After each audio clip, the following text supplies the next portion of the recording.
Un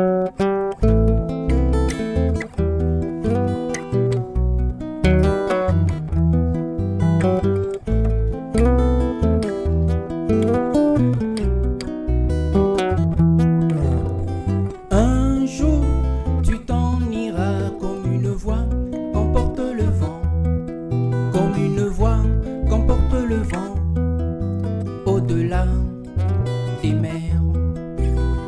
Un jour, tu t'en iras comme une voix qu'emporte le vent.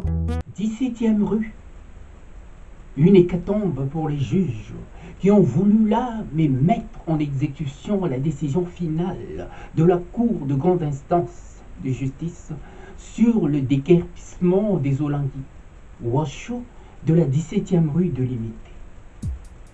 8 juges, ouais, 8 juges ont payé là de leur vie pour avoir accepté là l'inacceptable par un coup de corruption qui a fait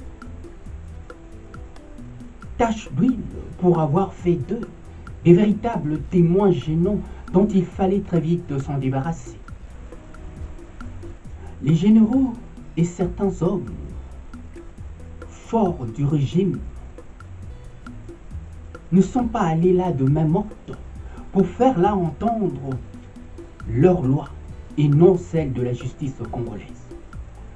Nous comptons parmi ces hommes forts tous ceux qui prient chez le Olanguis Washoe et qui règnent en maître par la terreur qu'ils font régner en République démocratique du Congo. C'est eux, oui c'est eux, qui bloquent tout, à coup de corruption pour que la justice ne soit là rendue. Alors que cette affaire, normalement, n'a plus lieu d'être. Voilà comment au Congo, les voyous ont la côte. Oui, voilà un prétendu état de droit dirigé par des gens sans foi ni loi, des voyous de la pire espèce qui soit. Et le comble dans tout ça, ils bénéficient même des soutiens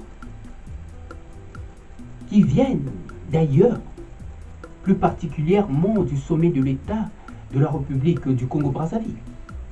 Je trouve cela honteux de voir ce ministère chrétien du combat spirituel faire des appels du pied à ses véritables parrains pour s'emparer là du bien d'autrui. Oui, j'ai peine à croire qu'au nom de Dieu, telle chose puisse être possible. Donc, ils veulent là s'emparer de ce qui ne leur revient de droit.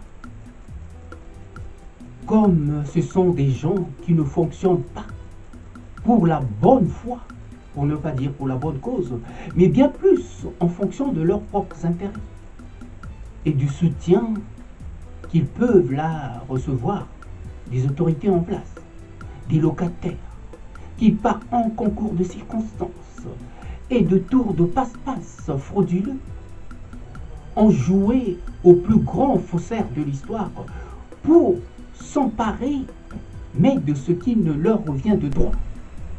C'est vraiment triste que de voir à quel point on traîne là le nom de Dieu dans la boue pour s'être simplement attaché à l'aspect matériel des choses, ce qui va à l'encontre de ces enseignements bibliques et des valeurs qu'ils prétendent là mais défendre.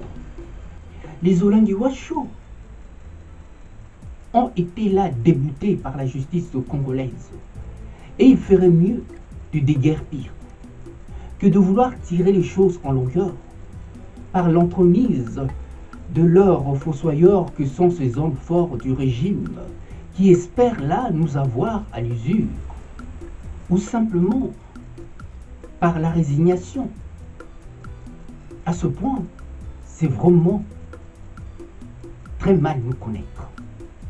Et moi plus particulièrement, quand je tiens le bon bout, je ne lâche jamais prise jusqu'à ce que ma cause soit là entendue et justice nous soit rendue.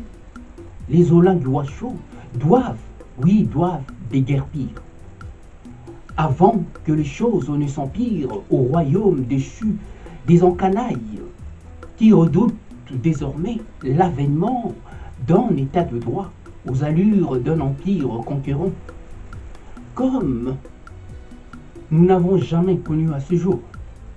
Justice doit être rendue à mon parent, Kutula Moelo, et la propriété doit regagner son giron familial. Après tant et tant d'années d'errance, par une véritable prise en otage par ces gens sans foi ni loi, animés par la mauvaise foi, qui au nom de Dieu se sont enrichis là, mais malhonnêtement. À bon entendeur, salut.